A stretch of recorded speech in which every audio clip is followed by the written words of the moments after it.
김대영 평론가님은 한 번쯤은 이 자리에 모시고 싶다라고 생각을 했었는데 헤럴드 스튜디오는 처음 오셨죠? 예, 그렇습니다. 그리고 참고로 좀 말씀드리자면은 부장님 군에 계실 때 그때 이제 KFX 사업 이제 한창 하실 때 사실 저는 KFX를 초기에는 사실 이제 반대 쪽에 좀 있었던 입장이었는데 그때는 사실 그런 생각들 많이 했어요. 굳이 우리가 이렇게 많은 돈을 들여서 국산 전투기를 만들어야 되냐? 해외에서 사오는 게 오히려 쌀 수도 있고 또 지금도 사실 이제 공군에서 이제 해외 전투기를 운용을 하니까 그런 측면에 접근했는데 김보현 부장님을 이제 당시 현역 계실 때 만나고 많은 얘기를 듣고 또 거기에 또 저도 이제 많이 수긍을 하고 해서 결국에는 저도 이제 어느 정도 이제 프로세스가 진행됐을 때는 아 이거 반드시 해야 됩니다. 완성된 그런 시제기의 모습을 보니까 어떻게 보면 우리나라가 또 하나의 새로운 역사를 쓰는구나라는 좀 느낌을 좀 많이 받았습니다. 생각을 한번 딱 바꿔서 KFX가 가야 된다 생각을 하시는 순간 그 다음부터는 저의 영원한 팬이 돼서 사실 그 덕분에 이제 이 자리까지 같이 하게 됐습니다. 중러 전문가시기도 하신데 대만 국방부 출입 기자십니까? 한국 사람 중에 유일하게 대만 국방부에 등록돼 있는 기자인데 그러면 외국 기자가 많이 등록이 돼 있나요? 다른 나라는 많죠. 훈련 취재하러 가보면 좀 부끄러운 게 한미 정상회담에서도 이제 나왔지만 뭐 대만 해협의 뭐 안전과 평화 이런 이제 성명문에 나왔지만 우리나라 이 외교 안보 쪽도 그렇고 일반 분들도 그렇고 대만에 대해서 관심이 별로 없어요. 정말 없어요, 진짜. 제가 이제 뭐 대학원도 지금 다니고 있는데 깜짝 놀란 게 양안 위기 관련돼서 뭐 이제 뭐 자료 찾아보니까 거의 2000년 초반 이후에는 보고서라던가 논문도 없어요. 대만과 중국 위기에 대해서 한국은 정말 관심도 없고 되게 재밌는 게 보면은 일본이 굉장히 대만하고 친하잖아요. 가깝고 취재 가보면은 한 일본 매체는 5개, 6개 매체가 와요. 나가 있는 특파원들도 계시고 근데 우리는 사실 대만에 뭐 매체가 특파원도 없고 통신원만 지금 연합에 한 분 계신 걸로 알고 있는데 제가 볼 때 주변국이 좀 우리나라가 좀 관심이 너무 없는 게 아닌가라는 생각하고 있죠. 그나마 대만 국방부에 대해서 우리나라의 면을 세워주고 계시는 거. 근데 반대로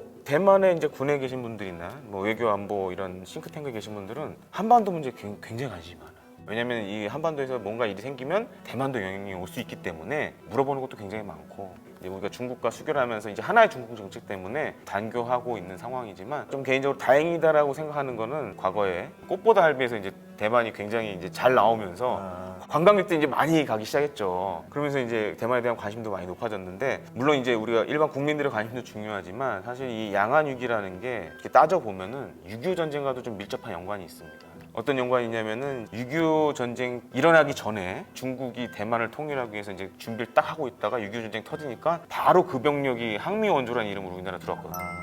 공산당이나 정부 입장에서는 우리나라도 마찬가지지만 통일의 목표는 뭐 대단한 거죠. 그러니까 여전히 지금도 이제 그런 목표를 가지고 있는데 재밌는 게 사실 우리나라에서는 조명을 못 받았지만은 6.25 전쟁 때 포로로 잡힌 많은 이제 중국 군인들이 그러니까 우리 과거 이제 방공포로 비슷하게 대만으로 많이 갔고 중국으로 돌아가신 포로들도 중국 가서 고생을 많이 했죠. 그러니까 당시 이제 워낙 이 공산당 그런 이념 때문에 사회에서 굉장히 천대받고 당적을 박탈당한 경우도 굉장히 많았고 그래서 저도 사실 그런 자료를 보고 깜짝 놀랐는데 그리고 대만 갔던 이 중국군 포로들도 고생을 참 많이 했어요.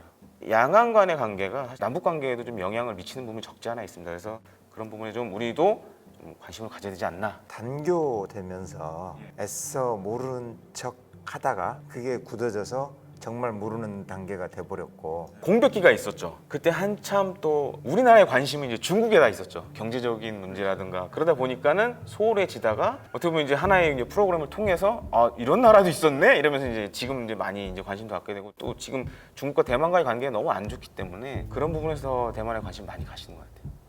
어떻게 보면 우리나라와 대만과 좀 연관이 있는 스토리일 수도 있는데 그러니까 공군에 계셨으니까 몇 년도부터 저기 조종사로 하셨죠? 비행훈련 시작한 거는 86년이고 비상대기를 시작한 거는 88년. 아마 아실 것 같아요. 제가 이 말씀 드리는데 그때 80년대 보면은 중국 공군기들 많이 넘어왔잖아요 우리나라로.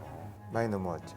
몇 년 전부터 사실 그 부분에 이제 관심이 있어가지고 이 자료들을 이렇게 막 찾아봤는데 그게 굉장히 그런 스토리가 오래됐더라고요. 1950년대부터 이게 돼가지고 80년대가 이제 피크를 찍었고 그때 우리나라로 왔던 중국군 공군 조종사들이 또 그분들 대부분 다 이제 대만으로 가셨고 아마 한국에는 많이 안 알려졌을 거예요. 왜 그 사람들이 그럼 우리나라를 통해서 대만으로 갔는지에 대해서는 아마 이제 밝혀진 게 거의 없습니다. 그래서 이제 대만에서는 그런 분들을 방공 의사라고 이제 하는데 당시 이제 대만군이 뭘 했냐면은 대북 방송하듯이 라디오를 통해서 매일 밤 방송을 해요. 그러니까 전투기를 한 대 가지고 귀순하면 금을 얼마를 주고 이걸 계속 밤마다 반복적으로 틀어요. 80년대 유달리 왜 많았냐면은 그 혼란의 시기, 문화대혁명이 끝나고 덩샤오핑이 집권하고 나면서 중국이 굉장히 혼란의 시기를 겪습니다. 그러면서 이제 군부에서도 이제 많은 문제가 생기고 심천에서 이제 홍콩으로 이렇게 도망간 사람들도 굉장히 많았어요. 근데 그러면은 바로 중국에서 대만 넘어오는 가까운데 제 기억에 군산 쪽에 뭐 이렇게 부시착하고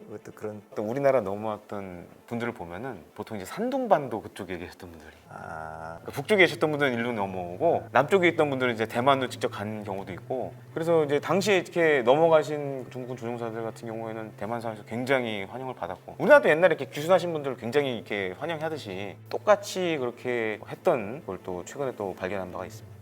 약간 우리나라하고 이제 작전 환경이 좀 달라요. 중국 본토와 대만이 이제 바다가 있지 않습니까? 대만 해협 바다가 150에서 한 200km 이제 넓이로 있는데 제가 갈 때마다 느끼는 거지만 차라리 남북 간에 저 정도의 거리만 있어도 정말 우리 군이 달라질 수 있는데 중국이 이 대만을 침공하기 어려워하는 이유 중에 하나가 사실 그 대만 해협이 이 자연적인 방패막이가 있기 때문에 사실 좀 어렵게 보거든요. 이제 뭐 물론 이제 군사력상으로 봤을 때는 중국이 압도적이지만 제가 개인적으로 봤을 때 만약에 중국이 대만을 침공한다? 물론 이제 전쟁은 여러 가지 이제 변수가 있지만 FM대로 돌아간다 그러면은 적어도 한 개 군단 이상은 대만 해협에 빠뜨리지 않는 이상 못 건너옵니다. 그리고 또 제약이 좀 있어요. 미국의 무기를 사는데 좀 여러 가지 제약이 있고 그래서 시가디언이라고 MQ-9 기반으로 한 그런 해상 정찰 무인 감시기를 이제 도입할 예정이고 남북 관계하고 중국과 대만과의 관계를 단적으로 비교하면 어떻게 비교가 되나요? 그 남북 관계는 사실 제가 봤을 때 가장 큰 문제가 교류가 안 되잖아요 지금. 네. 대만과 중국은 서로 상호 왕래하고 통신하고 경제적인 활동도 할 수 있고 하다 보니까 그래서 이제 삼통이라고 많이 하는데 삼통 정책 때문에 그런 교류가 이제 활발한데 남북은 전혀 그런 게 없잖아요. 할 수도 없고. 근데 이제 반면에 이제 최근에 이제 움직임을 보면은 과거에 그런 학습 효과가 있기 때문에 이제 대놓고 독립이라는 얘기는 안 해요. 독립 얘기했다가 이제 굉장히 양안 간의 군사적 그런 위기까지 온 적이 있었는데 양안 간에는 또 경제적으로 굉장히 좀 맞물려 있는 게 많습니다. 대만의 뭐 지금 이렇게 잘 알려진 기업들도 보면은 좀 중국에 많이 공장을 갖고 있고 이러다 보니까는 경제적으로는 밀접한데 최근에 이런 여러 중국의 정책들 때문에 정치적으로는 또 멀어지고 좀 약간 복잡다단하죠. 근데 다만 제가 봤을 때 좀 부러운 거는 왕래가 가능하다는 거. 그런 부분은 굉장히 부럽죠. 왕래만 가능해도 사실 희망이 보이는 거죠. 예. 금문도라는 섬 많이 아실 거예요. 그러니까 대만하고 이제 중국 샤먼하고 인접한 지역인데 저는 금문도도 가봤고 그다음에 그 샤먼도 이제 왔다 갔다 해봤는데 거길 또 가면 또 느낌이 달라요. 그러니까 그 체제 선전하는 그 선전물이 아직도 있습니다. 거기는 크게 대형으로 돼가지고 자유 뭐 민주주의 뭐 이런 거 써 있고 뭐 중국 같은 경우에 이제 공산주의 관련된 거 써 있고 한데 그럼에도 불구하고 이제 서로 왕래는 하니까 그런 부분에서는 좀 부러운 부분이 적지 않아 있죠. 그 세 가지 뭐 통신, 뭐 왕래, 경제 활동에 그런 세 가지 정도만 해도 남북한이 좀 행복하게 살 수 있을 것 같은데 그게 지금 안 되다 보니까 좀 안타까운 상황이죠. 워낙 중국, 대만 이쪽 전문가시라서 중국, 대만에 대한 또 우리와의 관계에 대한 이야기까지 이 기회에 여쭤봤습니다.